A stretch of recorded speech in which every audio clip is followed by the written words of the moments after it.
Guten Tag, everyone. This is Volva here, and in this video we are going to go over Fylgja. This is another video in the series of Fylgja that's in the playlist. The other video that accompanies this is the guided meditation. So in this video we're going to go over what a Fylgja is and the evidences on it and what possibilities are. So, a Fylgja in Norse mythology is a supernatural being that accompanies an individual throughout their life. The word Fylgja translates to follower or accompanying spirit. Traditionally, the Fylgja can appear as an animal, often embodying aspects of the person's character, fate, or spiritual energy. Some believe that a Fylgja can also manifest as a human figure, particularly in dreams or visions, though animals are the most common form. The Fylgja reflects and influences the individual's fate and character. Some legends suggest that the Fylgja is visible only in dreams or during moments of great spiritual significance. In certain traditions, seeing one's Fylgja may also be an omen, signaling either prosperity or death, depending on the circumstances around seeing it. The Fylgja is similar to power animals in other cultures that represent traits in the person that they already have or that they need to cultivate. They are a protector and guide to help shape the individual's path through life and to also help you in traveling the spirit realms. So in the sources, the concept of Fylgja is mentioned in several sagas and writings. In the saga of Eric the Red, the hero Thorgils has a dream where he sees his Fylgja in the form of an enormous bear. This vision is understood as a manifestation of his strength and ties to fate. Similarly, in the saga of Gisli, Gisli sees his Fylgja as a beautiful woman in a dream that ends up foreshadowing his death. In the Ynglinga saga, Snorri speaks about Fylgja as fetches or spiritual companions that could be seen in visions or as omens, and he wrote, "Each man had a Fylgja. It is said that they followed him until he died," and that further reflects on the belief that a Fylgja accompanies a person throughout their life from birth until death and guides them and protects them on their journey. So the role of Fylgja in Norse belief, they serve as a protector and a guide. They're deeply connected to their individual's fate, and they serve as a protector and guide for you. When you are in tune with your Fylgja, you can gain a deeper insight into your own path and recognize your strengths and weaknesses that are reflected back to you through your Fylgja. Your personal and spiritual connection, the Fylgja is not just a general symbol, but it's believed to be personal to the individual it follows.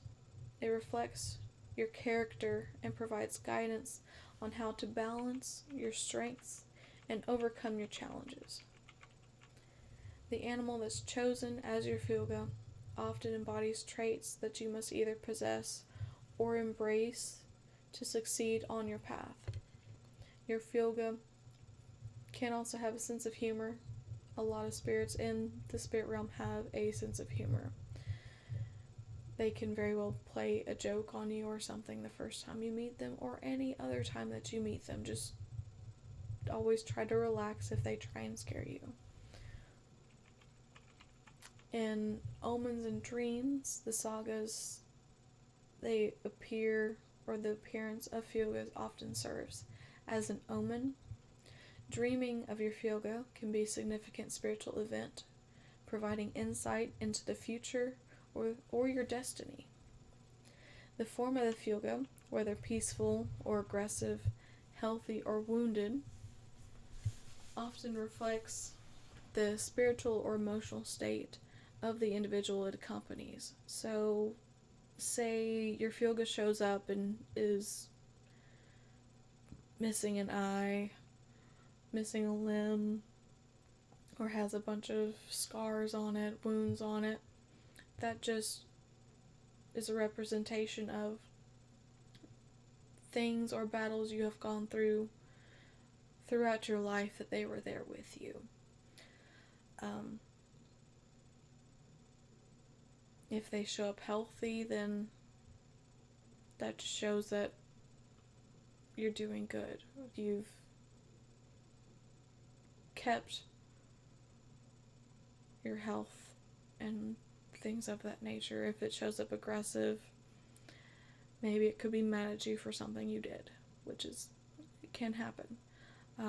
If it is peaceful, then it's probably very happy with where you are so far. But they also reflect on the emotional state of the person too. So either they could be mad at you, they could be glad at you, or you are just angry or happy. They don't have to be the stereotypical giant bear, giant wolf, a raven. It's not limited to that. There are no limits as to what it can be, and there are also no geographical limits either. Borders to us is a human construct. It does not exist in the spirit realm. So don't limit yourself to animals that only exist in the area where you live. You can be someone living in Chile and you could have a lion as your Fylgja, or someone from India could have a llama as a Fylgja. It is not limited to things like that. And also, too, sometimes the smaller the better. Not quite bigger the better, but sometimes the smaller the better. They have more ease of traveling through the spirit realms. The size does not matter, and when you go into it expecting a certain type of animal, a certain size, a certain look to it, it has to look perfect. They're not going to want to reveal themselves to you because you have preconceived notions of what it has to be. When you accept that they don't have to be that they don't have to be perfect, they are a representation of you. None of us are perfect. They will show themselves to you when you are ready for that. So don't judge a book by its cover, is one of the other sayings. But that is the best way to help strengthen your connection with them, is to be accepting of how they look. And also too, your Fylgja does not have to be anything that's alive today as well. Going into that further, it can even be an animal that has been extinct, or even an animal from mythology, because there usually is a little bit of truth behind most mythology. So although very rare, it is possible to have a Fylgja like a dragon. It's not common, it's more unlikely than likely, but it's not impossible. It could be a Tasmanian devil, it could be, passenger pigeon. They're extinct as well. Just because they are extinct today does not mean you can't have it. They exist in the spirit realm because they have existed at one point in time. Their spirit is there and able to become your Fylgja.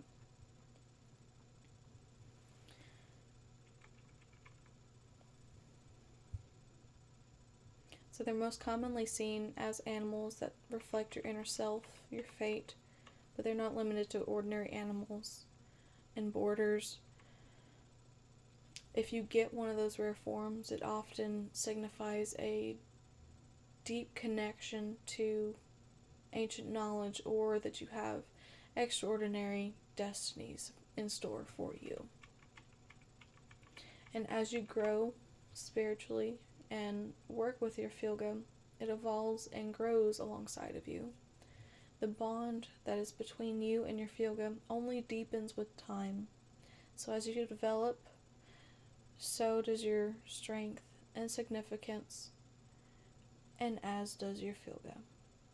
In some exceptional cases, you can undergo a profound spiritual transformation, and your Fylgja will also change form, shifting in from one animal to a different animal to reflect your growth and your new path.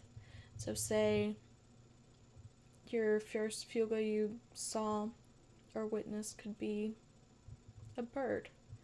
It could, like, even just a little songbird. You could have gone through a large change, and that songbird could have changed into